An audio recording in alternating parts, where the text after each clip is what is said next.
Thank you to Manscaped for making this episode possible. Go to manscaped.com, put in code SFU, and get 20% off and worldwide free shipping. Thank you, Manscaped, and on with the show. Secret friends, unite!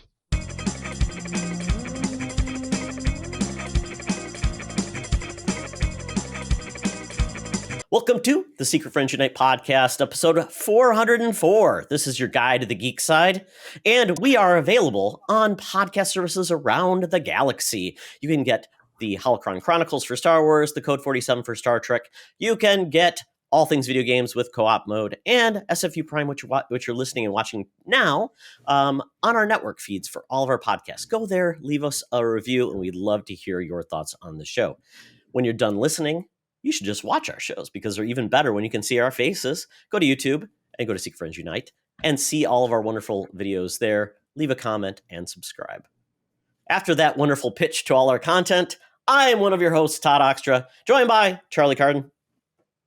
Todd, I don't know. It sounded a little pitchy. Man, I know.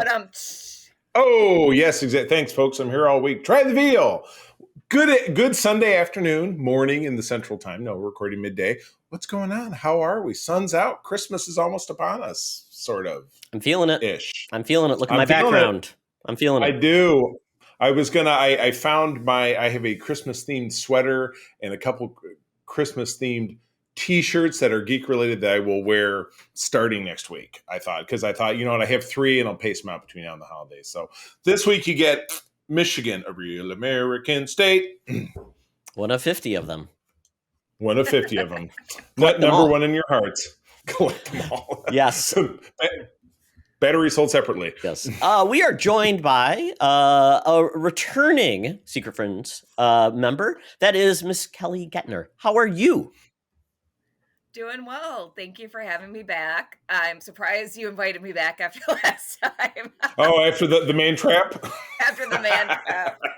It's okay. It's okay. We enjoy it. That's okay. We've had scarier things than a man trap on this show. That's for sure. Challenge accepted. Oh, man. Speaking of scary, cover, first of all, episode 404. Episode not found. Todd, if you don't make that the title, I'll be very disappointed. But I'm sure you won't because, I asked for it. People will take that literally and will say, "Oh, there's no episode." Oh, you're right. Yes, that could be bad for our marketing. So, yeah. But Todd, we're continuing the tradition of taking the last number since we're over number 400. So we have issue 4 of Blue Bolt. Yes. Whoa. Yeah. What's on there? Okay. I'll give you a little bit of background. This was one of the original publishers at the time that DC, this was a contemporary to DC at the time. This was before Marvel Comics. Timely came out a little bit after this. Timely. Yep. Okay. So essentially, you had a lot of creators who are world-renowned actually created this book. They created characters. Joe Simon, Jack Kirby created Captain America. They did this before they did that. So Blue Bolt is the name of the comic and a hero within the comic, but it also features many other characters, including Sub-Zero Man, which you see on the cover where he's about to stab a shark with an icicle. He's Sub-Zero Man. Correct. That's so funny what because does that shark do to him, though? Looks like he's eating his hand. He does. Yeah, he's short a hand, and I will tell you before you go on. When I looked at the cap of this, when you put this flow in our chat, all I saw was from basically his belt up, and it looks like there's something else swinging up into frame. So I'm like, Blue Bolt, dude. Of course, Shirley. Yes. You also get these fantastic characters such as Sergeant Spook, Super Horse, Phantom Sub, Dick Cole, and Runaway Ronson. 100% reminds me of when they go to Itchy and Scratchy Land in The Simpsons, and they have the short-lived characters, Disgruntled Goat, Adam Ant, and I forget. Todd, help me out. I can't remember any of the other ones. I don't remember. Yeah, but was it Adam Ant or Adam? No, it was Ku Klux Klan. That was. Okay, that one's a little too close. But yeah, Super Horse is not to be confused with Comet the Super Horse. Exactly. Yeah, this is trademarked. Boyfriend. Right. Exactly. Oh God. Well, yeah, or was it Stripey, the super cat. Yeah, there's lots of those Just super straight animals, beat. But this is the joy of being able to go back to early issues, because then we can include anything across the spectrum. You know what? Blue Bolt, I don't know where you can read it, but you know what? It's a challenge. If anyone finds Blue Bolt and reads it, we'd love a review. It's probably like 500 pages for 10 cents. Probably 85 word balloons per page. It was more content than you could shake a shark at. Shake a Blue Bolt. Oh my God, that's crazy. But don't shake your Blue Bolt in public. No. Yeah, exactly. You Yeah. might get arrested for that. Right. That is, they put people in jail for that. It's a bad scene. Speaking of people that we want to keep out of jail, that would be our number one news correspondent. She's a Randy gal at age 122, but she's down at the corner of Hollywood and Vine, somehow still using that flip phone to surf the internet to get us all the top scoops. I'm talking about Madam Webb with our rumors and news. So let's go for it. Now it's time for Madam Webb's rumors and news. Take it away, boys. Thank you, Madam Webb.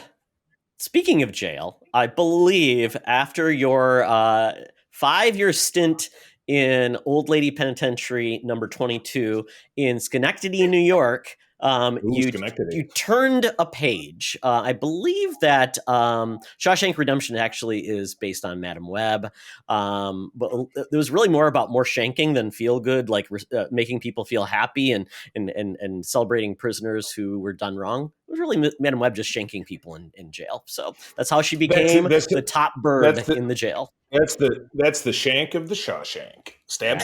Absolutely. Oh my goodness! Holy cow, Todd. Well, we are. I was trying to say in the in between part, we're either trailer park or trailer trash or somewhere. Probably trailer park. A little bit more wholesome for the holidays. Trailer park this week because we have 5 friggin' trailers. Oh my God! And you dropped this first one a couple of days ago, and I'm like, that looks nuts. But I just never got around to watching it. But it looks ridiculous. I know. And this was, and it bore that great. And I think what's the new catchphrase that you can apply to anything? Inspired by true events, Correct. Which doesn't in any way, shape, or form mean that it has anything to do with something that actually happened. Yes. It's inspired by true events. So let's talk about what this trailer is first, though. Florida. Yeah. So let's talk about where this trailer is. It's called Cocaine Bear. It truly is inspired by true events back in 1985 in Kentucky.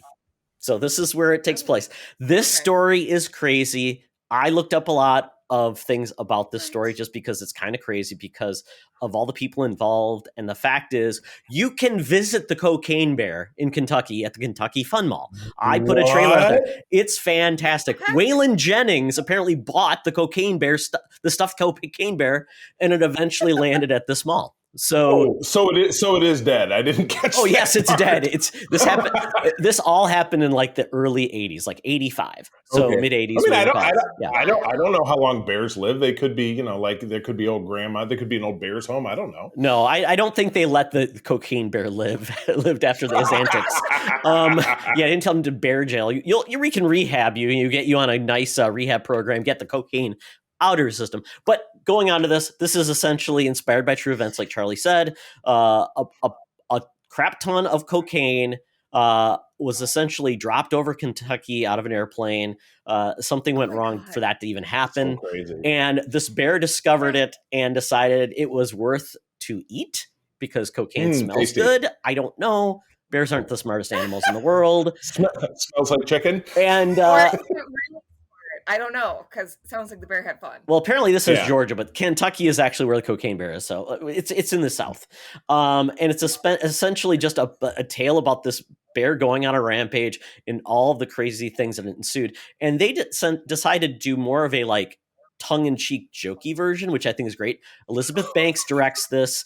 The cast, cast is fantastic. This is Ray Liotta's last film. I mean, we've got Kerry Russell, Eldon Aldenreich, O'Shea Jackson Jr., Kristen Convey, Jesse Tyler Ferguson from Modern Family, Brooklyn Prince, Isaiah Whitlock Jr., and a lot of other people I have not heard of. Was that Margot Martindale was the sheriff, the lady yes, sheriff? Yes, it was. It looked like her. Okay, gotcha. Absolutely was. Yeah.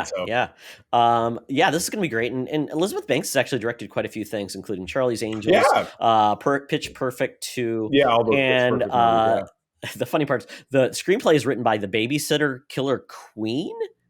And produced by Phil Lord and Christopher Miller from the Lego movies and Spider-Verse Into the Spider-Verse.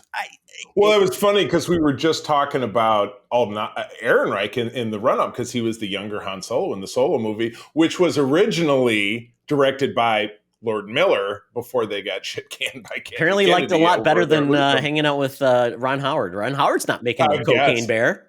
Come on. Oh my God, yeah. You know, this is going to turn into the Todd versus Ron Howard show because you're really down on Ron Howard. Oh, He's perfectly I don't fine. He know. just doesn't make really good genre films. I think he peaked his Yeah, I mean, splash. right. Well, I mean, Apollo. Well, didn't he do Apollo 13? But that's not a genre. no. That's genre milk. That's like I said. That's not a genre film. That is essentially like almost like a biopic. Well, no, that's what I'm saying. Yeah, he's a director. kind He of was a biopic. Yeah. But I mean, you're right. Outside of genre films, yeah, he peaked because what else? Well, he did Willow. You know, Todd, you And like that- Willow, don't you? Well, I liked Willow despite the fact that it was not a very good film. Despite the fact, in spite of my spite love. Yeah. Oh my It's God. a perfectly capable director when you give him something that doesn't require a lot of imagination or really crazy shots. He does geez. very good. No, he does. Charlie, he is a journeyman filmmaker. He is never like the best director of all time. Maybe he won best director my once, but yeah, no one comes back like my favorite directors of all time are Ron Howard because of Backdraft or whatever. I just feel like this is going to somehow come back on us. Like, Yes, Ron over on Howard, Twitter. come Here at comes me. Ron Howard. Come at me. Yes, at TX on Twitter. Ron Howard, do it. Defend your honor, Ron Howard. Come on the podcast. Let's go. I can't wait. I want to see it. I Yes. would love to watch Like that. like how you take on Mark Bagley. That nothing ever came out of that. I have eh? some rivals. They don't even know it. Maybe they should. Oh my God, this is nuts. So this actually, you know what bums me out about this is that it comes out on Feb 24, which is the day after my birthday. We will be at sea. That's April and I are going on that Star Trek cruise, so I will not be able to see this when it comes out, which really bums me out. Okay, Yeah. but on the plus side, you'll be on a Star Trek themed. Right, Yes. with 20 different Star Trek stars, so Just- that will be nice. That's Just amazing. postpone your Cocaine trip Bear for will have to this. wait. Just postpone the trip for Yes. this. This is really obviously your Gotcha. priorities lie somewhere else. So Got to. Yeah. Oh my God, it was fantastic. yeah, so I'll take the next one. This is going to be one where Todd is going to be split in half because of his brain and his heart. That sounds painful. We've got a Oh. new Transformers movie. This is post the Michael Bay era. This is essentially looks to be more in line with, and I'm not sure if it's even confirmed, if this is really like a Bumblebee sequel or not, Oh, okay. or where it lays. I don't know the Transformers continuity these days. I don't know, but Michael Bay is not Well, directing this one. Thank God.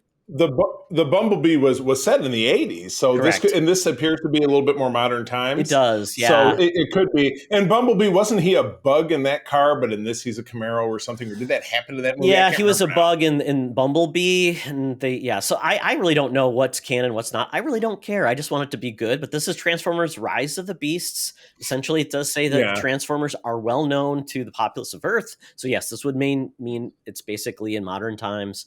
But Okay. essentially, we find out there sequel. are Transformers on Earth, at least one, which would be Optimus Primal, who is a beast. And that was part of one of my favorite lines of Transformers was the Beast Wars. I used to watch this in college. Okay. Every day after college, I'd record it because I'm like, this is kind of cool. It's CGI in the 90s, and Yeah. Transformers actually telling I a remember. cohesive storyline versus, the crap we got when we were in the 80s. Right, for DIC, That Sunbow, was yeah. literally G.I. just Joe. to sell toys.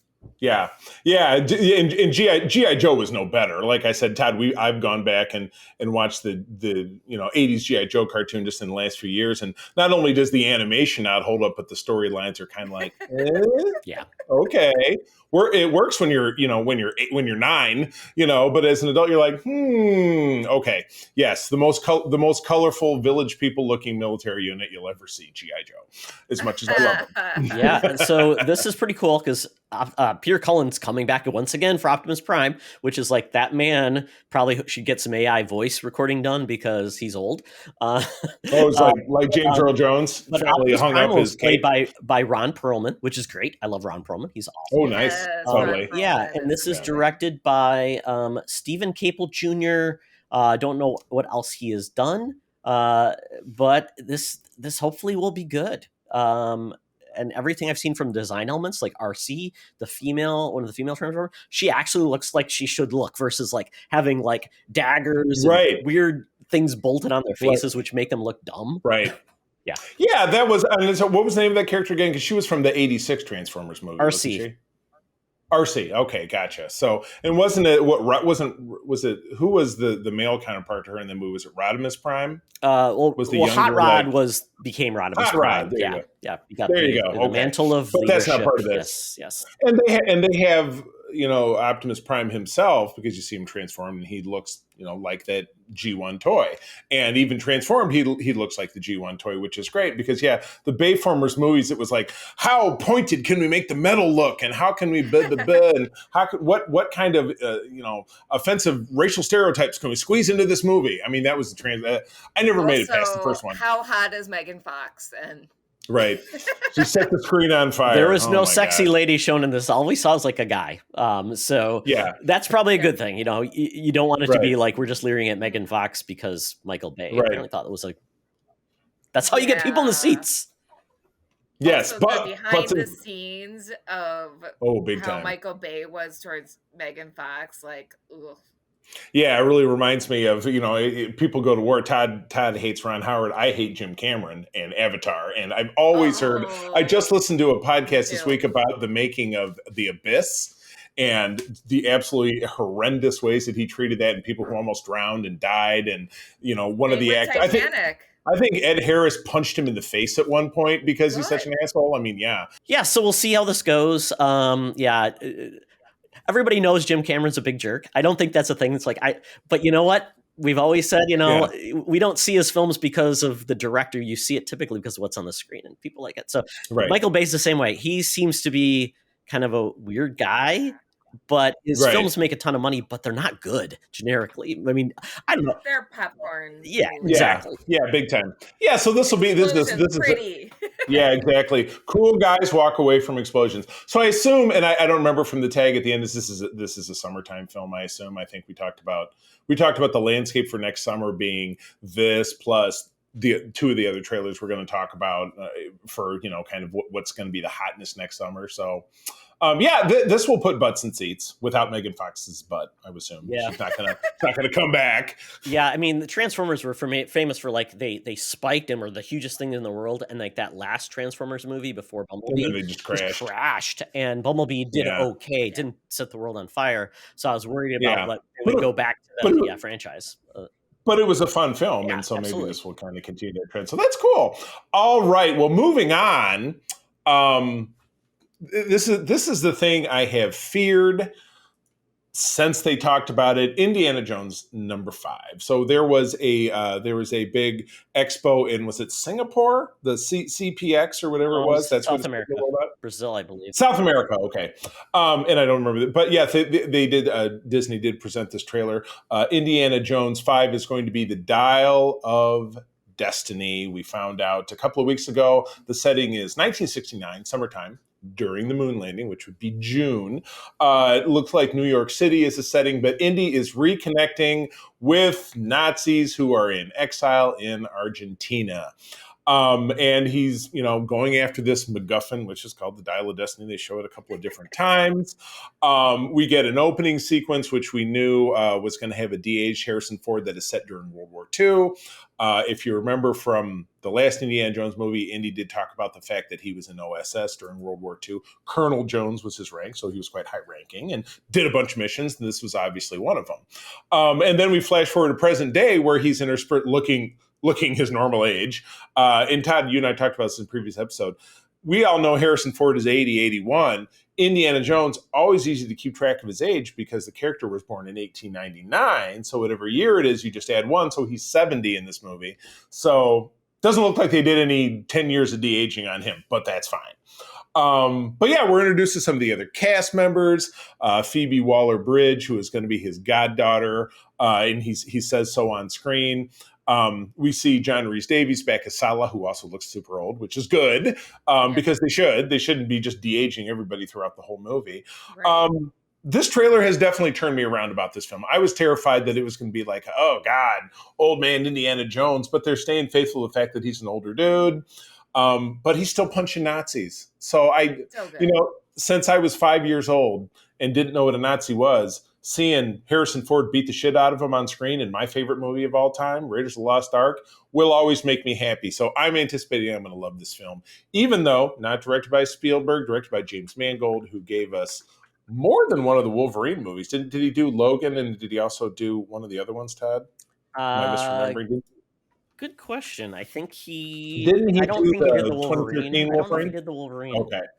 Yeah. But he definitely did Logan, which is universally Absolutely. genre-wide. Yeah. Logan Fantastic was so film. good. Everybody loves it. So yeah, I was gonna say I pulled a 360 on this. No, I haven't turned all the way around. I pulled a 180 on this. I'm excited for it now. This comes out at the end of June, so a little over 6 months from now. So I'm fired up. Yeah, Kelly. Looks good to me. Kelly, we've heard Charlie talk about Indiana Jones a billion times. What's your take on Indiana Jones?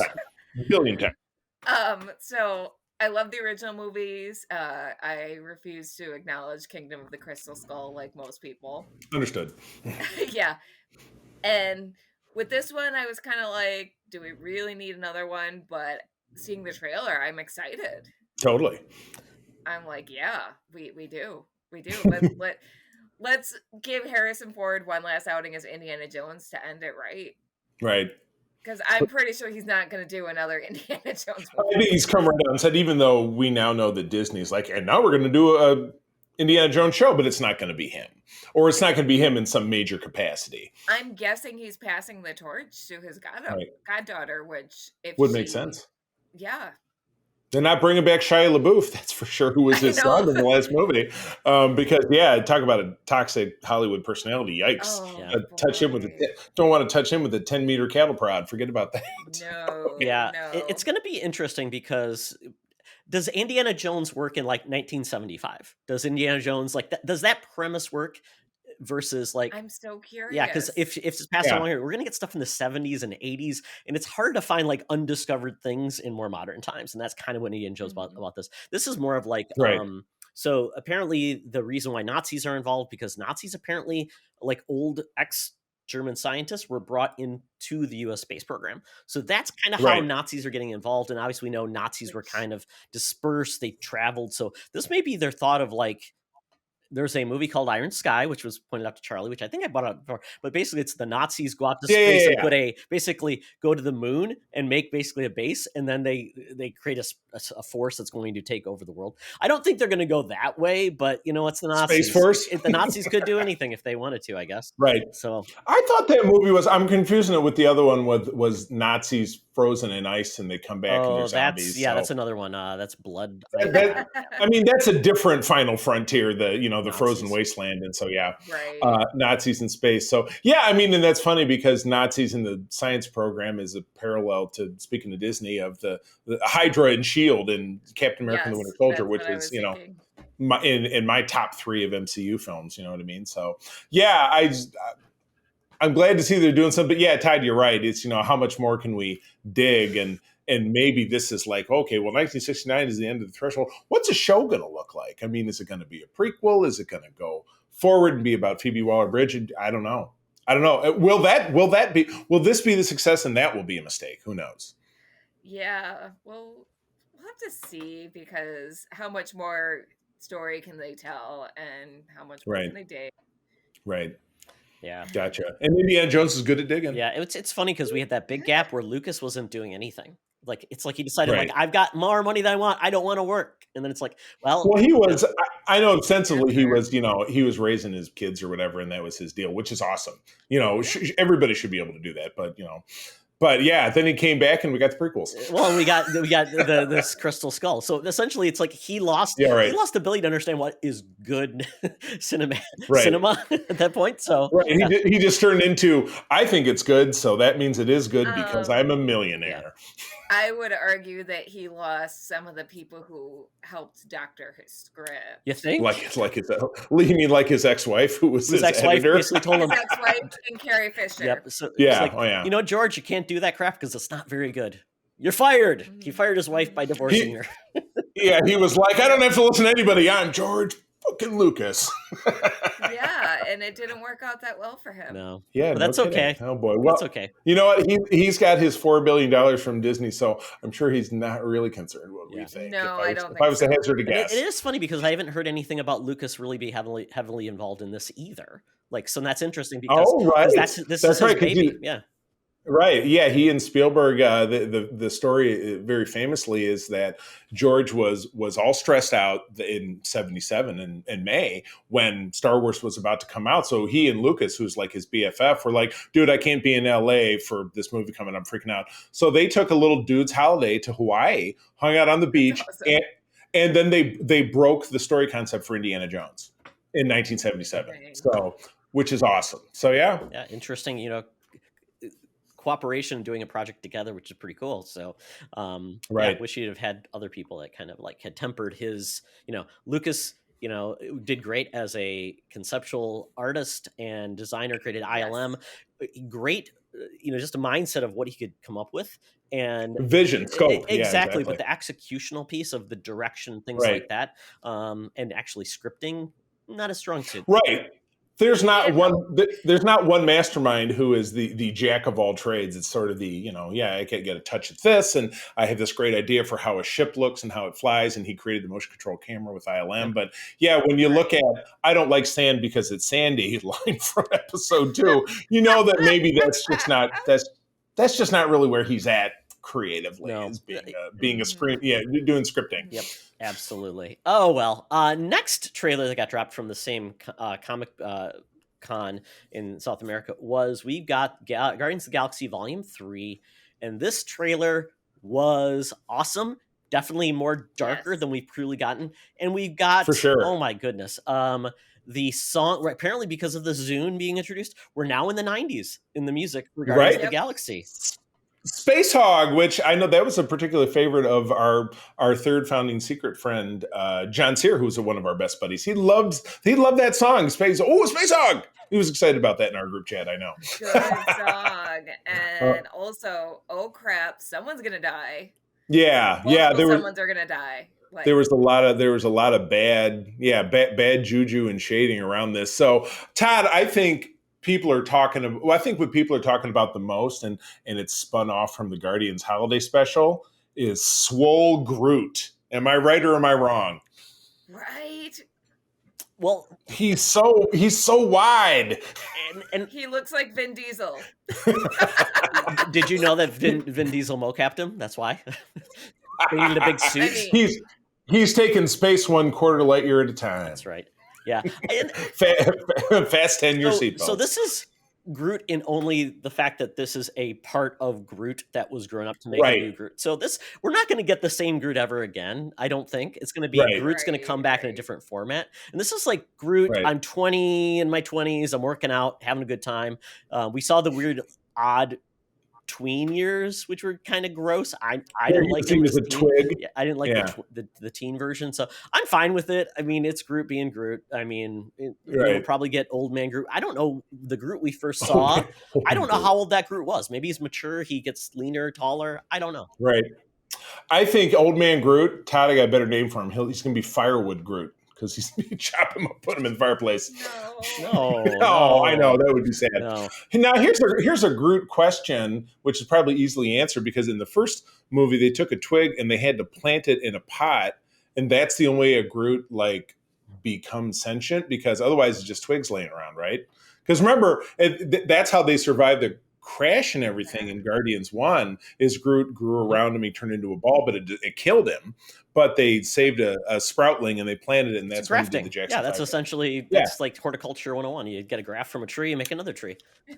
You better believe it. Make another living tree that can only say I am Groot. Exactly. So but it's a language. But yeah, I mean this is the end of the Guardians of the Galaxy as we know it in this version. Doesn't mean everybody's gonna die. It's just James Gunn is done, and these characters will be involved in something, but it will not be Guardians of the Galaxy again, which is cool that we're getting kind of a self-contained group. That something can end. This is one of the few that actually got a third movie. Ant-Man's getting a third, Captain America got a third, Iron Man got a third, and Thor got a fourth, actually. So okay, I'm gonna be a little salty here. Captain America didn't actually get a third. It was Avengers Avengers. 2.5. Exactly. I totally agree. I'm Yeah. super salty. Captain America got ripped Yeah, off. we definitely at the time talked about, and Todd, you in particular were like, why did they just they this was 5 pounds, there was 10 pounds of shit in a 5-pound bag. It was way too much. Now I enjoyed that movie, Sure. but yeah, you're right. It turned into Springboard Central for like, and here's Tom Holland as Spider-Man, and here's It was way too much I going wanted on. more Captain America Absolutely. stories. Yeah. I loved it with as much as I loved the Winter Soldier, absolutely, because that was my favorite until Endgame came along. That was my number one MCU film for sure. But anyway, That's my little side. No, that's okay. Okay, go ahead. Your salt is acknowledged. Acknowledge salt. So there may be a death, and we don't know who it is. This movie is obviously going to be the emotional depths of Rocket. We're seeing this is going to be Rocket's story. I think this is going to be on that. We already had Peter's arc. We already had, there's going to be a part probably to get Gamora back, but I think this truly is going to be Rocket's story. I've heard rumors that Drax, this might be his end of story because Thanos is dead, and he essentially has kind of tied himself out, and he Thanos is dead, so essentially redeemed. So I think it could be his end of story, but I could be wrong. I don't think Dave Bautista wants to wear all that makeup anymore either. Yeah, right. And walk around, even though walk around shirtless is definitely a stock in trade, but yeah, not with all the makeup. So this is cool. And so it was funny. April and I were talking when this trailer dropped, and then I was talking with you and John about the layout of the summer. This is the first. Looks like it's because this comes out May 4 or 5. Yeah. So this is gonna be kicking off the summer. Mm-hmm. This is gonna be your post Memorial Day. They're gonna have that run of almost 2 months pre-Memorial Day. Just thinking about Disney. Oh, you're right, because it's at the This is Doctor Strange. This is essentially doing Doctor Strange again. Right. So this is because the summer now begins in May, the summer movie season. So yeah, this will have the whole run of May and almost all of June before it has competition, at least from Indiana Jones. I don't know when does the Transformers come out in like Fast and that's a July film, I believe. Okay, so that's even later still. So this has, if this gets good legs, it could make enough of a dent that it could outperform Indiana Jones. And so I think our movie wager is going to be a lot more interesting this summer as opposed to how we all got clobbered by the fact that Top Gun was one of the biggest hits in 20 years. So we were all just like, oh, it's not going to, it's dumb, Tom Cruise, burr, burr, burr, but yeah. Is that what they say? Dumb Tom Cruise, bum, bum, bum, bum. That's what I say. Okay. Tom Cruise underestimated the people's nostalgia. Yeah, which and it was one in a Googleplex because a lot of these like, oh, it's a sequel 30 years after the fact, just absolutely flop. Where this thing, made $1 billion because everybody was like, "Whoa, America, jet planes!" Everybody really dug on it. So, yeah. I'm sure I'm sure an Iron Eagle sequel is not coming out. Yes, it's a deep cut for folks that I doubt it. Louis Gossett Jr. and that kid who stole an F-16. Oh yes, yeah, and they were like, "Kid, we like the cut of your jib. You're in the Air Force now." Isn't that basically what happened in the movie? So dumb, yeah. F-15, not an F-16. F-15 is right. Okay. 16 is the Falcon. Sorry, my Air Force card was almost yanked from me. Ouch! No kidding. Well, Todd, this last one because it's a video game. I think that you should take this one as well because even though I'm very enthusiastic about it because it straddles the video game world with something that I really enjoy that I'm going to talk about in Geek Easy. So yeah, go for it. Yeah. So The Last of Us is a video game series on PlayStation. There are 2 games, 1 and 2. We are getting an adaptation of that on HBO Max. With the creator director of Chernobyl, which obviously at that point, HBO Max plus Chernobyl means this is not going to be a CW-esque show. This is not going to be a done on the cheap or not done well with care. And this is essentially a end of the world type of plague. Essentially, this fungus takes over people and turns them into monsters. They basically become the infected. There's a name for them, the clickers, where they make this weird clicking sound. It's very crazy. not what old people call the TV remote. No. Give me the clicker. Because they use sound. They use sound to track people. They don't use visual. They don't use sight. So they use sound to like kind of track where people are. So it's kind of the flip of like the Quiet Place where those monsters and that are just it's all auditory. Yes. Yep. And so this will take. It looks like they're going to cover the first season, first game. It'll be interesting to see how much they cover it because there's been 2 games. But if they're going to have a long running series, they've got to figure a way to stretch it and make it work. Or They're gonna have to. things. They're gonna have to George R.R. Martin it Yep, and start exactly. making shit up. Yeah, so this is going to have a great cast. So we've got Pedro Pascal as Joel, and then we've got Bella Ramsey, who is also in Game of Thrones with Pedro as the young Lord or Lordess. What's the appropriate term for lady and lord of Game of Thrones? You remember her, that she was the young one who was kind of Isn't it just lady? lady, probably Lord and Lady. Did you try to make it Lady S? Lordess. Lady S. Lordess. No, you're thinking of Lord It's is just lady. Lord did that song No. Royals. That's what you're. No. That's where you're mixing up. That's not her. But the rest of the cast is Lamar Johnson, Merle Dandridge, Mary Bartlett, Anna Torv, who's really good, Nick Offerman, Gabriel Luna, not Diego Luna, sorry, and then Storm Reed as Riley. So this is going to be pretty cool. This is essentially a storyline about Joel having to protect Ellie. That is the whole premise. He has to get her to a place. You'll find out why during they actually kind of touched on it in the trailer, actually a little bit, why she's important. But it's a great story. Joel is kind of a broken man.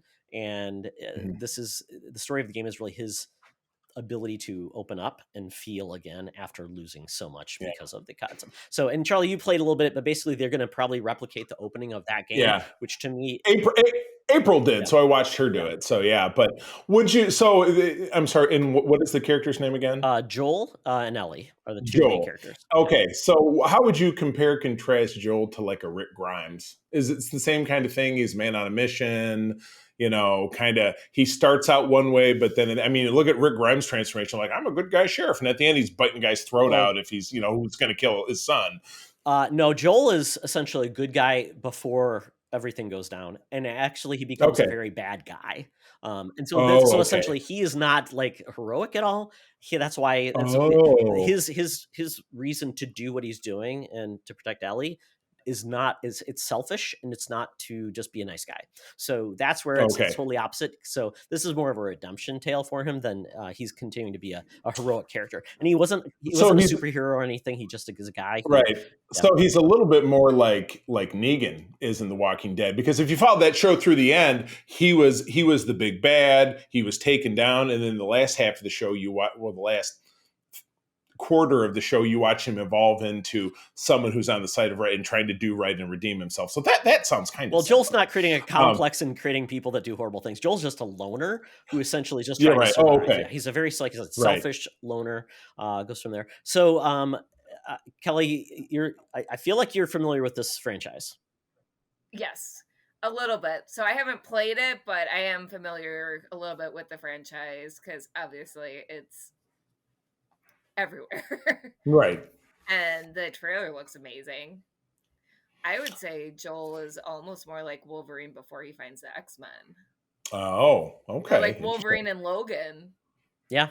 Where he's just kind of at the end of it, like, I've done so many bad things and there's nothing left for me. And then this thing comes along. He's like, no, you know what? I'm going to do this thing. I'm going to do right. Yeah. And okay, all right. You know what? I even just from watching the trailer, and this is on in mid-January. Yeah, mid-January is coming up soon.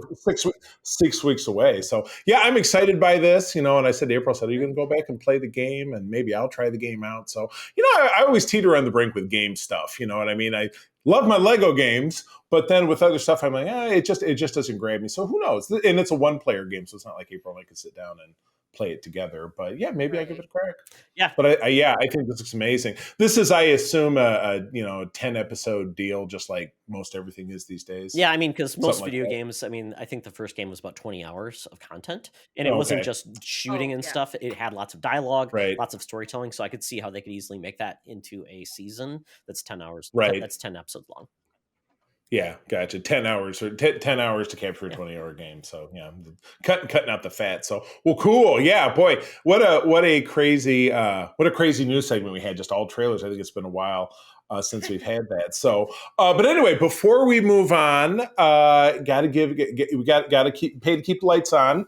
Want to talk to you again about Manscaped. Support for our great show, Secret Friends Unite, is brought to you by the good folks at Manscaped, the best in men's below the waist grooming. their products, precision engineered tools for your family jewels. Manscaped's Performance Package, the ultimate men's hygiene bundle. Join over 6 million men worldwide who trust Manscaped with this exclusive offer for you. 20% off and free worldwide shipping with the code SFU at manscaped.com. Todd, again, I've crunched the numbers, feeling pretty confident. That is 12 million and 6, because it's you, me, and Mark. 12 million and 6 balls. 12 million and 6 balls. That's a lot. It's a lot of trustworthy ball grooming that can all be yours over at manscaped.com with the code SFU for free shipping and 20% off. Todd, you use this every week to take care of that dome. Yeah, of yours. so it kind of is ball shaped. So it's 12 million and 7. I use my 12 million and 7. There you go. I use the lawnmower to shave my head. Typically 1 to 2 times a week. So keep it nice. Gotcha. And look at that beautifully shaved head. I know it's a I little. know. You can see the shine off my forehead. He's got a shine. He's like Mr. Clean. It is beautiful. No, it's a great product. And again, your kit comes with not only that, but a great nose ear trimmer, the weed whacker. Was that the weed whacker? The lawnmower, because it's bigger. Charlie does more real estate. The weed whackers for little spots. Yeah, right. And it's just it's very pain free. Just right, because nose hairs are the bane of any guy, or really anyone. But I told you a couple of months ago, I worked a toy show and saw a dude I hadn't seen in a while. And while I was talking to him, I was close enough to him that I could see out of one nostril that it looked like there was hands sticking out. Something's escaping. So if I would have had that thing in my pocket, I would have been, hold still. It'd be like smacking the fly off somebody. Would be like, but it's that effortless to really do it. It is. And just remember, folks, it's getting to be gift giving seasons. It's a perfect gift for someone or for yourself. You can gift yourself, use the code, obviously save some money. Yeah. It's perfect. And remember, Santa Balls is checking his list and making sure you're grooming twice. Can't make that up. One more time, manscaped.com, 20% off for the code SFU. And with that, Todd, it is time for us to say goodbye to Madam Webb. It's time to hail an Uber over to our favorite geek establishment down in Scuzzyville, down in Scugtown. I'm talking about the Geek Easy. Let's go. Talk nerdy to me. Talk nerdy to me. We're sitting in the Geek Easy, cover band's playing, drinks are poured, and we are ready to get our nerd on. So Kelly, you've been watching Wednesday? Yes, I started watching it like 3 days ago and binged the whole series. So I love the Addams Family. I wasn't sure when they started talking about the Wednesday series. I was like, do we really need more Addams Family content? Because I feel like the 90s movies were just perfect. Right. Like, that's my Addams Family. But yes, we did need more Addams Family content. Yeah. Jenna Ortega as Wednesday is perfection. Just legit. Perfection. For sure. I have mixed feelings on the rest of the Addams Family, especially Fred Armisen as Uncle Fester was painful. Just no. I haven't gotten there yet. I have not seen. I mean, I like Fred Armisen, but I've not gotten to that. I've watched 2, and my wife binged it. My wife binged it, loved it, and she said she would watch the rest with me. So, okay. So I'm not sure when Fred Armisen shows up. I know he does though. Later in the series, he only has, I think, 1 or 2 episodes. I just couldn't. But the rest of the series was brilliant. I loved that I also love the school, the whole world of the school. I remember someone describing it as kind of like, so it's the Addams Family, but it's more Hogwarts meets Monster High meets kind of Nancy Drew. And that's a really good way to describe it. It's really fun. And it seems like season 2, we're going to get more of the rest of the family, because season 1 was so Wednesday focused, but the mystery was fantastic. They do that in the second 90s film, and again, I know they're not interconnected. I know Christina Ricci as an actress is back; she plays a character. But didn't they do like a family reunion in the second? Because it was Addams Family Values, and they brought in like a bunch of their weird relatives. Yes. Yeah, that'd be good. Yeah, Wednesday went to camp, and they brought back some of those elements. They had Pilgrim World here versus the Pilgrims in the movie. Yeah. Oh my God. No, that's awesome. Yeah. So, Definitely had nods. Like in the first episode when her love interest tells her she's kooky and she's like, I prefer spooky. Yeah. And the snap twice element too. Yes. That was pretty cool. Yeah, I like it. I really do like it. It does feel it's its own thing. Tim Burton directs it. The guys behind Smallville are executive producing it, which is kind of interesting because they know how to manage like teens and a longer story. And I do like the mystery. That's the thing to solve is kind of nice. So it's a good mix of Harry Potter and all those things. So I think I can see why it's very popular. It's like the number one thing on Netflix right now, higher than Stranger Things at this point, because I think it's a broader it's a broader audience. Stranger Things is not for everybody because of the gore or some of those things. So this is like all ages, which means you can double or triple your audience potentially.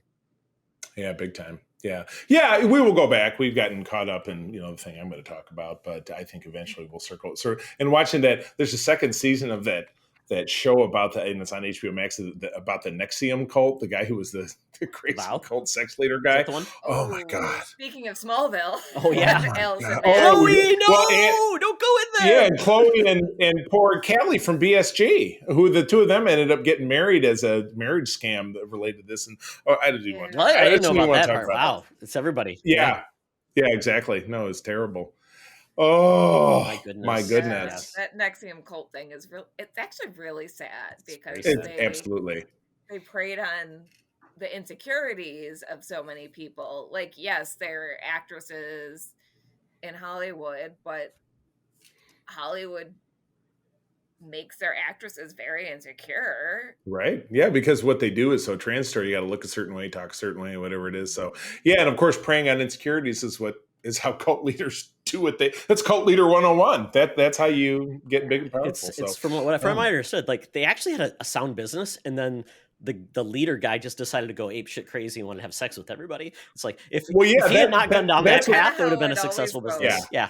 That's really what the second season is about. Not that we're going to be talking about this, but that's what the second season is about, is that it's from the perspective of Nancy, who is the woman who was who ran the business part of it. And it sounded like what she was doing was pretty legit. But then he's like, but I want to have sex with everybody and have slaves and brand them. Including your daughter, Nancy. Oh, my, yes, I know. It's so weird. Yeah, once you go down that path, it's time to leave. Yeah, exactly. Oh, my God. So anyway, all right. Well, that was fun. But to talk about something that's disturbing in a different... it was fun and fun so for much us, the not fact for that the cult. It was fun in so much the fact that it's not fun. But something that was not fun for the people in the story was a movie that we went to go see this week, or it was end of last week. It was The Menu. Todd, we talked about this one. You were pretty excited about when we were talking about the fall movie preview. Did you go see it? I will be seeing it next week because I chose one movie to see, and I'll talk about that one. Oh, I hear you. Cool. Well, and again, I'm going to keep it totally spoiler free. But this movie stars the magnificent Anya Taylor-Joy. Todd and I are very big fans of hers. She's amazing. I mean, she's beautiful and she's a great actress, and she has a lot of range, I think, for sure. But she plays a woman of somewhat mysterious disposition who is, taking a boat ride with a gentleman who is an extreme foodie to this weird restaurant that's on an offshore island where this master chef, who's played by Voldemort. Yes, exactly, played by Voldemort, and a cast of other people who are joining them for this, who they all pretty much just feel like assholes. You don't even need to learn much about them. Yep. But yeah, it's a multi-course meal, but it's not hard for our heroine, Anya Taylor-Joy, to quickly figure out that something is not exactly above board with this. So things go awry pretty quickly. And it was not predictable in any way, shape, or form to figure out kind of the way things were going. Very interesting flick. And, at the conclusion of it, I'm not going to tell you at the conclusion of it. I think it's worth seeing. Not really filled with a lot of gore. It's not a horror movie. I was going to ask you about that. Film. Yeah. I would say it's more of a suspense film. Yep. There's a little blood here and there, but it's not a bloody slasher. Didn't turn into a Saw film. Yeah, it was not running around, cutting people's throats and stuff. But there is some blood, but there's not a lot of gore. Do they find 101 ways to cook humans? They 100% do not cook humans in this. I'll give you that spoiler. That's what I was worried about. What's on the menu? You were on the menu. This is not Soylent Green, the adapted screenplay. No, but Charlie, you can't spell menu without you. Yes. Well, But anyway, see, I like psychological thrillers, but I don't like gory horror movies. So that's yeah. a nice distinction. Sorry, go Yeah. on. So anyway, I think you'll enjoy it, Todd, for sure, because I I know can't wait. I'm a Tuesday's going foodie, to be so movie day. yeah, it's right in my wheelhouse. I'll go see it. Yeah. Yeah, exactly. So we had Nicholas Holt as the young man she travels with, and doesn't end up being such a great guy. But that's easy to figure out in the first 5 minutes, that he's not a great guy. So anyway, yeah, I would recommend it. And then transitioning from people food to people as food, we have been binging, and I've been kind of given a second chance to Fear the Walking Dead, which is the spinoff of The Walking Dead, which just wrapped up a couple of weeks ago with its series finale. This was a show that came on back in 2015, and Todd, you were like, you know what? It just looks like it's lather, rinse, and repeat. It's another group of people doing blah blah blah. Doesn't appear to be any different. And I'm like, I'll still give it a ride because I love the original show so much. But I too kind of flagged on it. I think I watched the first season was 6 episodes, and the second was a little more fleshed out at 14 or 15. And you're right. It just kind of turned out like, all the people are bad. Everybody's just trying to survive. Nobody's trying to accomplish anything except for screw people over. And I kind of lost interest. And April stopped watching it too. And some years went by, and I was away for work. It was probably last year when I was away for work for a protracted period of time. She started watching it without me.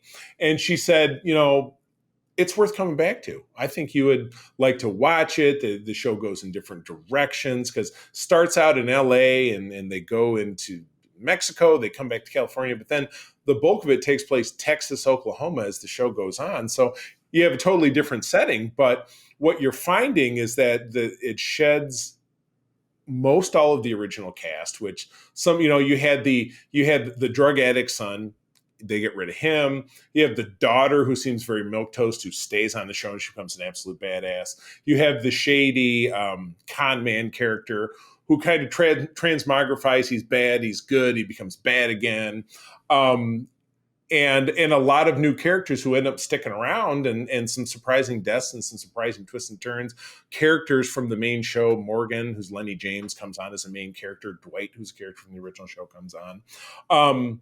And I'm really hooked. So we're on season 5 or 6, and I think season 7 is the most recent, so it's over on AMC, but everything else is on Hulu, and then season 8 starts in the new year. So I'm impressed. I think they managed to do pretty well doing different stuff, and it's actually really surprised me that it's actually really critically lauded. The critics, really, it's high it's in the 70s and the 80s on RT, which I was surprised about. So, so I'm pleasantly surprised by how the show turned out to be something a little bit better or something a little bit different than just like everybody's bad and we killed this group of bad guys and things were okay for a while and here comes another group of bad guys. Instead of, you find that our group, instead of just killing whoever they come behind, they're trying to help people and they're doing food drops and they're doing this and that. And so they kind of become the UNICEF of the apocalypse, dropping pennies from an airplane, which I never understood how that helped anybody, but whatever.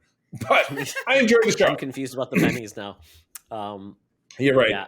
So I'm thinking part of the thing with the whole, we were inundated by the amount of zombie content we got. I think that led into to my fatigue on zombies. I'm like, and it always comes like, the zombies aren't the monsters, we're the monsters. Like after a while, I was like, oh yeah, it's gonna be that again. Oh god, people are gonna be bad. Yeah. And it's like the zombies will, like after a while, it's like, are there any zombies here anymore? We're just dealing with dirtbag people. And it's just like right. That's gonna be interesting to see if because Fear the Walking Dead will not last forever either, and then you're getting these spin-offs. So it's like we're making like 20 years of Walking Dead eventually is what you're gonna be at. That's a long time for anything to last. So I'm you know what? Obviously, they still find merit to keep it around. Right. Somebody's watching it. Yeah, of course, exactly. AMC needs that because essentially they are reiterating to feel like if they can exist on streaming, because apparently when they went to streaming, it went all in on that, their revenue dropped precipitously. So right, their ad rate. Yes, nobody's watching the ads. They're not getting that ad revenue kickback. So yeah. So anyway, I dug it. And Todd, I know you dropped off the original. Yep. Most people, I said, after Rick left the show, I just didn't care anymore the original show. But Kelly, have you ever dabbled in The Walking Dead at all? Not a lot. I got pretty burnt out on zombies pretty quickly. Like but I did get the chance to befriend Santiago Cirillo when Oh, that's right. Yeah, a few months ago he was at SoCon, which I was a cosplay guest at. So nice. Yeah. Super, super decent guy. If you ever get the chance to meet him, I highly recommend it. But yeah, I gotta say, zombies are not my favorite. Right. Right. Well, I mean, it gets a little monotonous of all they are, or, a zombie movie, like, we got to find the cure. We got to, the show's not about that. People are trying to live, and it's a matter of, are we trying to live and better ourselves, or are we just trying, it's not enough to survive, it became a theme in the original show. And I think I've heard all good things about it. Like, I've always meant to watch it, but yeah. Someday, I mean, the good news, that original show all lives on Netflix. This is on Hulu. It'll always be around in some fashion. So, but yeah, all right. So that's me. So Todd, what do you got for us? You saw a movie too. You're a one movie. I'm just hoping 2020 is the year that is the decade of mummies. It's all about the mummies. Yes. Herds of mummies. Mummies, so many mummies. It's an Egyptian Renaissance. Yes, I saw Violent Night, and wow, I love this film. And this is not a horror film whatsoever. This is Die Hard Santa Claus. This is exactly what it is. It does look good. Yeah, it's exactly what it is. You've got, and I'm not going to go into much worse, but essentially you see in the trailers, Santa Claus, played by David Harbour, is a little bit jaded. And he kind of feels like, and it's kind of funny how they show he's jaded and what he goes through. It's definitely an R-rated movie because of violence. I mean, they don't, but their unique take on where Santa came from and where he's at and his different abilities is a lot of fun. John Leguizamo plays the big bad. And man, oh man, Charlie, I know you, when you see it, this first thing you'll say is, Bever D'Angelo, oh my God, she looks horrible. Because that is your thing. Yes, she is it a horror movie for that reason, because of her? She's had a lot of plastic surgery. Yeah. She needed to find Jane Fonda's plastic surgeon versus the cat lady's plastic surgeon, but she's in this, and she was pretty good. I like the movie. Like I said, I was pleasantly surprised, and it made me feel like this could be a lot of people's Die Hard type of movie, where it's kind of more of an adult celebration. I like Die Hard. I don't love it, and I'm not like, oh, it's a Christmas movie. It's like, it is what it is. It's Die Hard. It's a great movie. But this one, I liked it because it truly is a Christmas movie. It just doesn't happen at Christmas, which you can't say a movie happens at Christmas. It's a Christmas movie. It has to have Santa Claus, has to have something, versus just shooting terrorists and, saying that. But I really liked it. I don't want to go too much into it, but I think this movie had a very low budget, like $20 million, and it's already going to make like 12 or 13. It's going to make his money back. And I thought David Harbour was fantastic. That's really all I need to say. But there are moments I'm like, ooh. Yeah, some good kills. There were lots of good kills, and some good scores. And nice. some good moments. So I really enjoyed it. So check out Violent Night. I don't think you'll be disappointed if you know what you're going into. Don't take your kids. Don't take your kids. It's not necessary. Exactly. All right. Why is Santa doing that? Exactly. Why is Santa Claus doing that? Yeah. Is that raspberry jam coming out of that man that Santa stabbed? Exactly. Yeah. Yes, it is. Yeah. So it's definitely it's a good palate cleanser when you're getting like all the Hallmark movies and everything. This one definitely stands out. I really enjoy it. Oh well. With that, I will say one thing I'm geeking out about is they are making a parody of The Grinch Who Stole Christmas. It's like the Winnie the Pooh blood and honey thing. It's called The Mean One because they can't use The Grinch.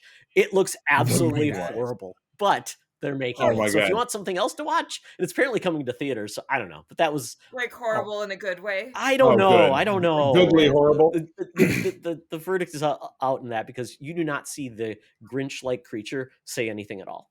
So maybe that's a precursor. But check out the trailer at least, because I think you'll be like pleasantly unsurprised. So, but I was geeking out about that. I'm like, oh my God.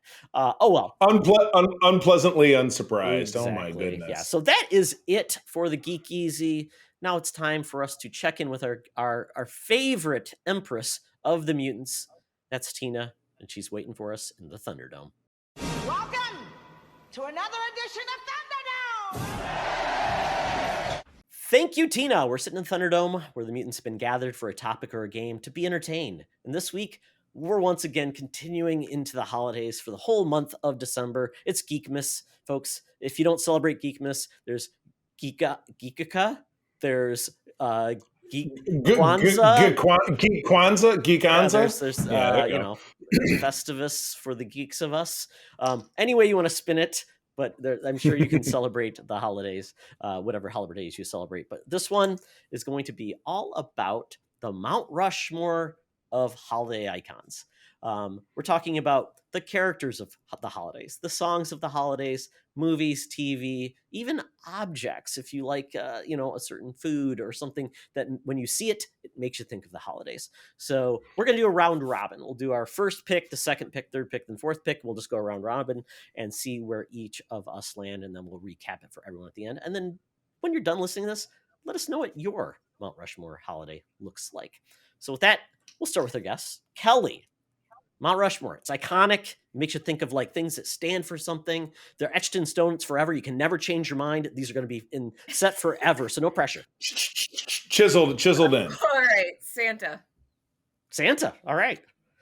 Who's going to mess with Santa? Is he the Violent Night Santa from Todd's movie? That's which okay. Yes, he might be. So which Santa of the Santa Clauses, the Saint Nick, the Cinder Claus, all those different versions, Papa Noel. I'm going to go with Krampus. Bruce Campbell's Santa from The Librarians. And if you've never seen that version, do yourself a favor and watch it. So I watched like the movie of The Librarians, and I watched a couple episodes of the TV show. I did not know he was on that.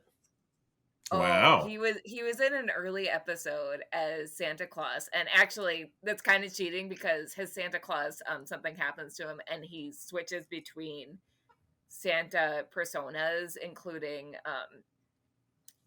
I think Odin. Because Santa Lord.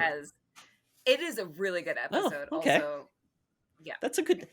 We'll have to revisit that, Trey. Like we'll do like top holiday TV episodes or something, like holiday specials. Right. That could be It's fun. a good episode. Okay. Yep. But Bruce Campbell is Santa Claus, like wow. best Santa. Perfect. Santa's cool. All right, I'll go. One thing that gets, I don't know how you would chisel this onto Mount Rushmore, but you'd figure it out. I am a fan of the timeless expression, it's not the holidays until you see Hans Gruber falling off a Nakatomi Plaza.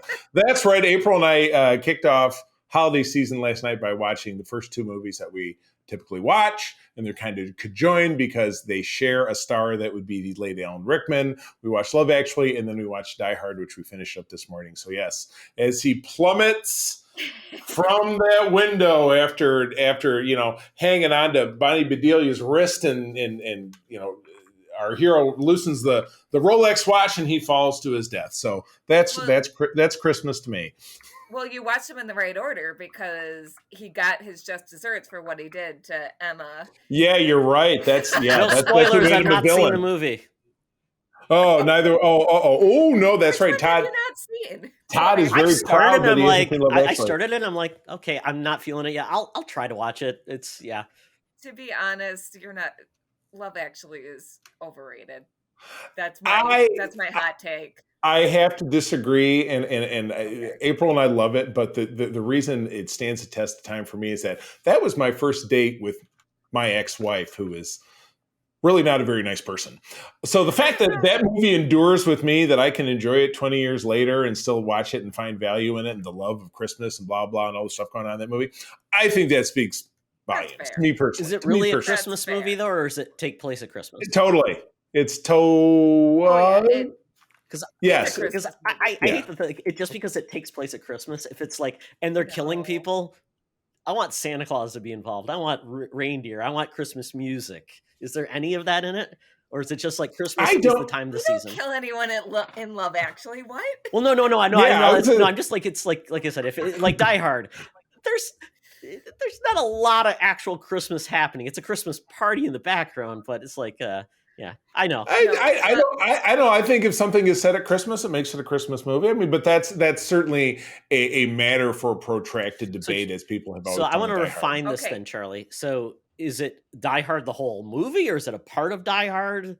Is it Hans Gruber? Well, I think the Hans Gruber falling out of the window. Is it the Nakatomi Plaza?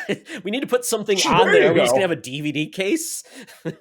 Yeah, just a picture. I would say it's the Nakatomi. Yeah, I would say it would be Hans.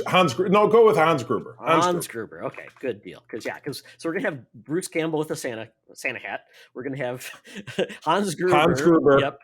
With a mistletoe necklace. Yeah. Okay, I'm getting these down. So yeah, because we want to make. All right, we cool. could do Hans Gruber falling out. Right. Like it could be Hans just Gruber him going. dying. Yeah, right. But it's still him. It's like the It's whole still Mount his face. Rushmore then. So you got like the Nakatomi Plaza, and then you've got like it's just the whole mountain. Yep. Right. It's a diorama. You're making this hard for the sculptor. Wow. I know. Oh boy, Okay. I know. Well, that and he knew Mine's he not knew that what he bad. signed up for. I don't He think knew what he he signed did. up for. I don't think he did. He Oh, boy. didn't look at the contract. Not smart. Exactly. There's not a lot of work for like mountain sculptors these days, though. No. Okay. So I'm gonna go with eggnog. You only have it during the holiday season. You don't break out the eggnog in July. You just don't. It is you can spike it, it's festive, you can zhuzh it up as much as you want. You've got eggnog coffee creamers. It's like this pumpkin spice of Christmas. I love eggnog. Some people despise it, but to me, I love it. So what it's going to be though, on the Mount Rushmore, it's going to be the Wally World glass eggnog. Oh, with the moose. That's right. The moose. Yeah, there you go. Yeah, I love eggnog too, but it's like drinking pure lard. There's no doubt about it. And It's like, you can do it with like almond milk eggnog. It's not the same. Yeah, right. Well, we do almond milk in the protein shakes we drink, but yeah, it's never the same as having a big old glob of liquid lard. Yeah, and it's proved to be alcoholic. I mean, it's not the holidays if you don't gain 10 pounds. Yeah, that's pretty much true. But hopefully, that's why everybody goes to the gym in January, right? That's why you got to sell yogurt and fiber in January. Yeah, yeah, right. Yep. All right, round 2. Kelly, who you got, or what you got? I'm gonna go with a candy cane. All right, make it easy. I will say this: there is a great scene of a candy cane in Violent Night, and that's all I'll say. Oh, it's like the icicle in Die Hard 2, which could be another Christmas movie. Yes, and Live Hard or Die Free. It happens in July, but it's a Christmas movie. It's a 4th of July movie. Christmas in July. Oh my gosh. So yes, that is the perfect killing weapon, is the icicle. As we saw in the comic book cover, he's killing a shark with an icicle. So there you go. So candy cane underwater. So Kelly, are you like a true blue? Like it's got to be peppermint, it's red and white striped, or are you like, no, I want the green and blue one that tastes like Trudy Fruity? Trudy Fruity. So I really like the peppermint ones, especially if you put them in hot chocolate spiked with peppermint schnapps. Oh yeah. Nice. There you go. There's an eye opener for you. But I do love the cherry ones too that are like colorful. But so if we're talking Christmas, it has to be peppermint. Perfect. It has to be red and white striped peppermint. That says Christmas. So excellent. Okay, Charlie. Round 2. All right. Well, we're keeping it violent over on Charlie's Mount Rushmore. That would be the Red Ryder carbine BB gun from The Christmas Story. Go shoot your eye out. You got it.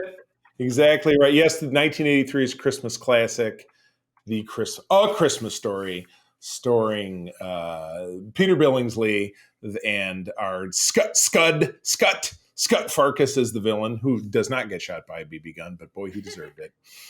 Good pick. You can defend your family with the BB gun, there you go. Ralphie does. Yes, you can. Right, exactly. From Black Bart invading his backyard.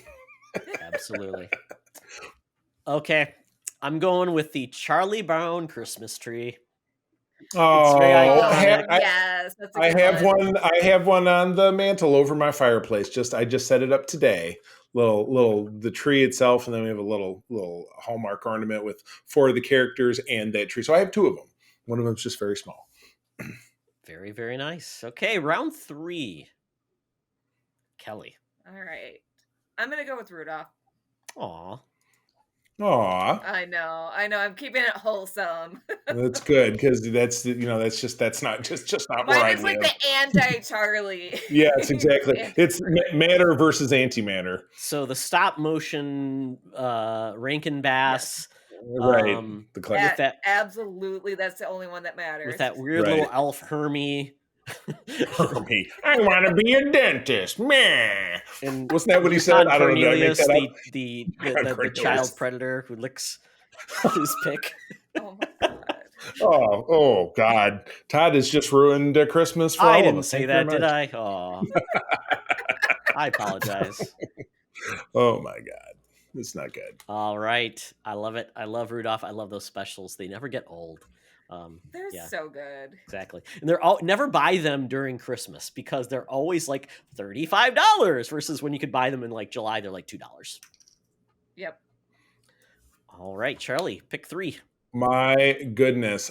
Pick number 3, I'm going to say Frank Cross from Scrooged. The ultimate Yes. expression of the Christmas Carol, done from the hardened heart of a terrible TV executive who finds the true meaning of Christmas by getting repeatedly beaten up by Carol Kane and Buster Poindexter of the New York Dolls and whatever CGI thing they made, the Ghost of Christmas Future. That was a great flick. I remember seeing that. It came out in 1988, so I was just a preteen, probably. But we watched whatever back in the 80s. Not a great movie for kids, but it had a nice wholesome message. I loved it. So yes, the guy whose heart grew through 3 sizes too big.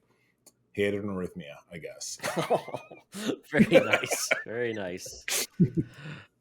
Oh my goodness. Well, I'm going to go for it's not that different, but I'm going with Elf. Will Ferrell as Buddy. Just a modern classic. This movie, I watched the movies that made us. They did Elf and how they came across the idea. And to me, it's just one of those things, like, it's just a great movie. I love it. It makes my heart. And then Will Ferrell just embraced that role so heartily. They're actually doing a HelloFresh? They're doing a Elf spaghetti meal kit. Oh my God. The syrup and the M&Ms. The syrup yeah. Oh my God. Yes. Oh God. Buddy You'll have no teeth at the end. And, oh my God. Fun fact, before that movie, I didn't think narwhals were real. Didn't know they were real. Oh, I thought they were mystical creatures. I think they still aren't. I think it was animated, like so just it's like that line in The Good Place. They're real to me too, Eleanor. Exactly. Oh my God. Hey, buddy. Oh. Hey, narwhal. Hey, Mr. Narwhal. Oh my God. Love that. And my son loves narwhal, so it's all these things come together. Just love it. All right. Awesome. Okay, the final place on Mount Rushmore. There's still a little space there, Kelly, so choose wisely. All right, I'm gonna go with Kermit as Bob Cratchit. Aww. I really Very got wholesome. way wholesome. Like I Oh, you can't wait to hear my last one because it's I different. cannot. All That's right. So let's awesome. see. We've got so you ended up with Kelly, Santa Claus, Candy Cane, Mhm. Rudolph, and Kermit. So you have 1 human and 2 animals and 1 food item. Very good. Charlie, what's your 4th? Oh, I'm going to bring it down. It's going to come down like a effing anvil. My last one is also a Santa Claus, but it's Billy Bob Thornton's character from Bad Santa. No. Oh, that one is on our list. And I don't know if I had seen the whole thing or whatever it is, but when April and I got together, we've been together for 9 Christmases now. This was one that she's like, I love this. It's on our list. That movie, he's just so repugnant. So gross. He's sitting there eating his lunch as Santa, and he's disheveled. There's shit all over his baby. Little Billy, you want to tell Santa what you want for Christmas? And he's eating salad. He's like, lady, I'm on my fucking break. Okay, but Bruce Campbell's Santa Claus could beat the shit out of Probably. him. I 'cause don't- Billy Bob yeah. Thornton's probably not in fighting shape. I've never seen the Billy movie. Bob- yeah. I've never seen the movie, but I've heard it's very Oh, good. dude! Oh my I God! haven't either. You know what? You know, Christmas assignment for Todd, Bad Santa. It's easy to find. I think it's on A little Netflix. chaser Watch of Bad Santa and Love Actually. And my life would be Oh complete. yes, there you go. Bring them together. Oh, there you One go. snowball Oh of my love. gosh. I would actually be curious to hear your thoughts if you watch Yeah, this, too. the compare contrast. Yeah. Yeah, you know, they're not having specials on ABC for Bad Santa for some reason. I don't know why. Yeah, they didn't make it out of the doesn't make it out of the Hallmark Channel by extension. Apparently not. What's her face? No. Candace Cameron Bure doesn't really care for that kind Not of so shit. much. Oh, God. Apparently not. Well, she's no longer on the Hallmark Channel because the Hallmark Channel was She's too too aggressive for her. she's too extreme for the Hallmark Channel. gosh. Ooh, that's going out Spicy. there. Oh my Spicy. God. Yeah, I know. And, you know, so I'm going to bring this together. It's kind of a theme here. I've got Scrooge McDuck as Scrooge in Mickey's Christmas Carol. It's one of my favorite Christmas specials of all Such a good time. one. I love it. Nice. But yeah, Scrooge, I mean, kind of perfect casting, right? Scrooge McDuck. I'm assuming that's why he was Scrooge McDuck, but still, it's think so. perfect. I love it. Makes me feel sad every time I watch it, and then it makes me feel redeemed. So great holiday special, Scrooge McDuck. So Disney probably owns this because they own Kermit. I don't know if they own Bill Murray or Bad Santa. They own Bill So Murray. Disney may try. We may have to like change it up, like it's Scrooge McDuck or something. Scrooge-wa? Kermitty. I don't know, something. We'll change it up until we don't get Kermitty. sued. Yeah. So there we go. Right.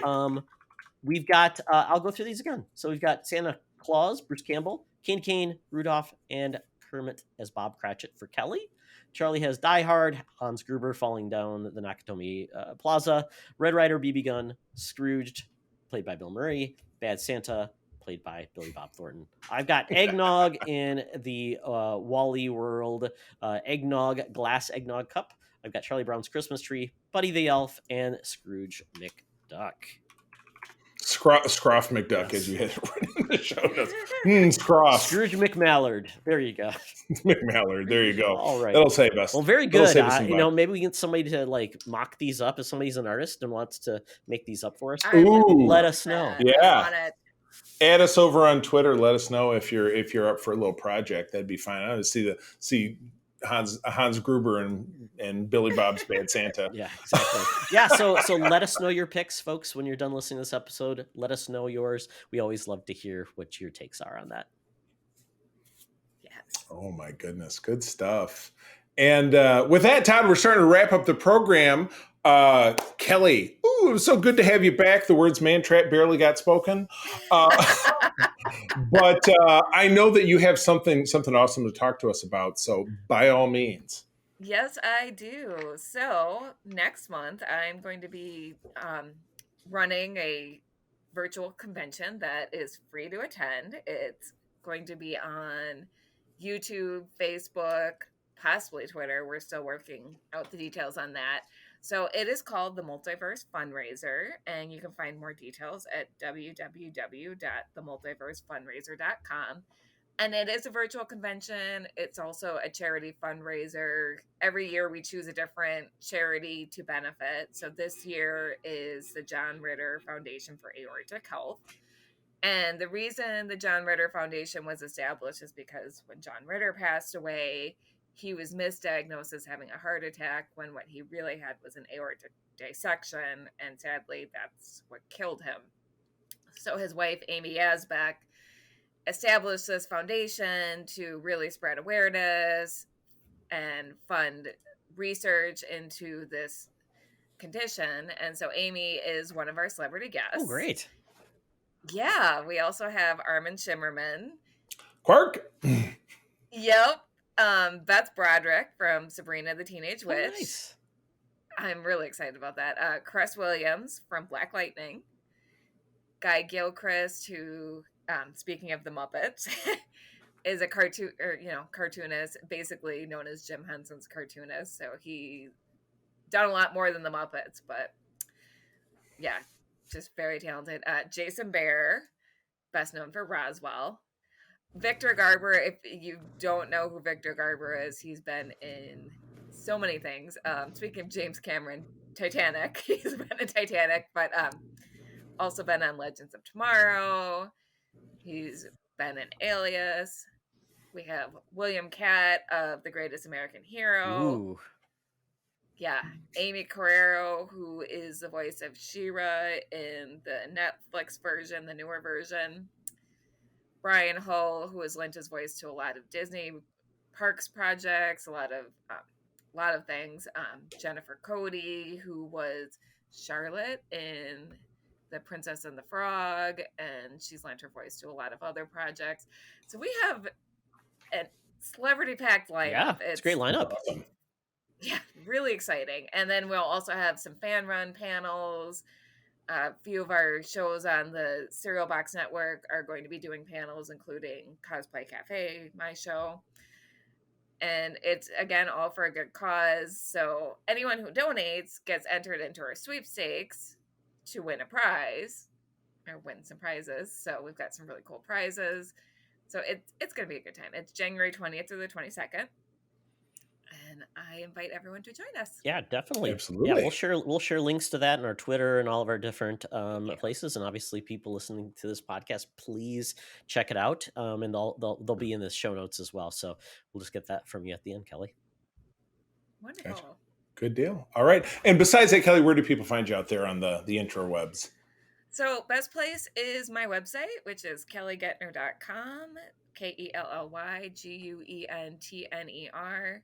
Otherwise, if you look up Cosplay Cafe anywhere, look up Phoenix Sisters Cosplay, pretty much all of those. All the places to be found. And I, as always, can be found over on Twitter at the C3. Just spell it out. My wife, April, and I do run the USS Grand Petoskey, of which Kelly is now a member. That is one of the biggest chapters of the International Star Trek Fan Club in the world. You can find us on a website of that name and on socials kind of all across. And otherwise, I'm spending time hanging out on our Secret Friends Unite Discord server, which is the fun place to be. Lots of great discussions and conversations happening there. So if you're listening to us and you're savvy to Discord, please look us up at that name. Very good. And you can find me at Toxtra. And that's where it's my general opinions and just me having a good time interacting with people and being silly. By the way, I just posted a tweet and there was a mug that said hot toddy. Apparently it's true. The internet has a crush on me. So there you go. Check that out. And then, Hive is a new social media site. They're having some issues right now because they're a startup. They're very lean, but I'm hoping that you come back because I think it's getting, it's kind of getting the noise out of Twitter, but Twitter is still the best place to interact with people around the globe. So that's the best way to get a hold of me, most likely through DMs. Go to, all our Secret Friends places, secretfriendsunite.com. Check out all of our content there. We've got our YouTube stuff. We've got a burgeoning thing. And then lastly, Discord. Check out our Discord group. Join us. It is growing. We have so many good conversations. One of my friends just said, this is so much better than other places I've been because people are helpful. They want to chat. They want to share things. And they just want to be around people that treat them well and aren't going to attack them. So that's really what we do in our Discord group. True. So definitely find us there. We're going to do some really cool things in Discord in the future. Yes, indeed.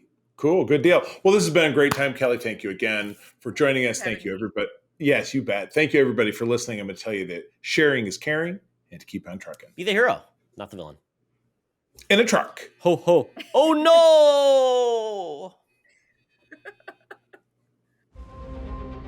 This podcast is part of the Secret Friends Unite podcasting network. Visit secretfriendsunite.com for more great shows, articles, news, reviews, and more.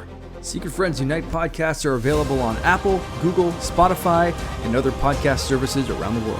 If you'd like to be part of the conversation, you can join us on Facebook or our new Discord server, or follow @SecretFriendsU on Twitter.